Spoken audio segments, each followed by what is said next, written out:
আমাদের বাংলাদেশের ইতিহাস স্বাস্থ্য আন্দোলনের ইতিহাস আমরা তবে আমার না পর্যন্ত ঘরে দিব না। বন্ধুগণ, আমি বলতে চাই আজকে এই যে কোটা, এই কোটার মাধ্যমে বৈষম্য তৈরি করা হচ্ছে। পরে এখন বৈষম্য এলেও একটা কথা আপনারা মনে রাখবেন, এই কোটার মাধ্যমে বাংলাদেশে যে 100% মানুষ চাকরি পায় না, সেইটাই এর মাধ্যমে প্রমাণ করা হয়। যাদের জন্য কোটা আছে তারা চাকরি পাবে, আর যাদের জন্য কোটা নেই তারা চাকরি পাবে না। আমরা বলতে চাই আমরা কোটার বিরুদ্ধে না, আমরা কোটা সংস্কার চাই। আমরা কোটা বৈষম্যের বিরুদ্ধে, কোটার যে বৈষম্য তার বিরুদ্ধে আমরা বলতে চাই আদিবাসীদের কোটা দিতে হবে।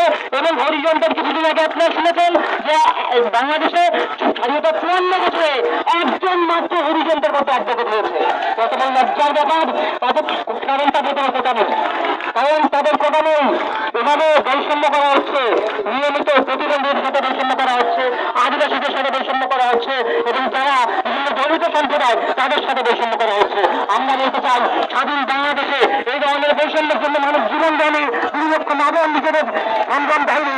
অতএব তাদের স্বাধীনতা বিরোধী এবং সংবিধান বিরোধী এই কোটা অবিলম্বে এই কোটা বৈষম্য বাতিল করতে হবে। এবং 18 সালের যে পরিপত্র সেটাকে বাতিল করা হচ্ছে সেটাকে আমরা বাতিল করতে হবে।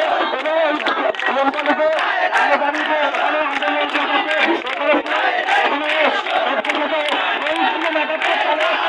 আমরা সেই ভাব আশাকে আন্দোলন চালিয়ে দেবো এবং আমাদের সংগ্রাম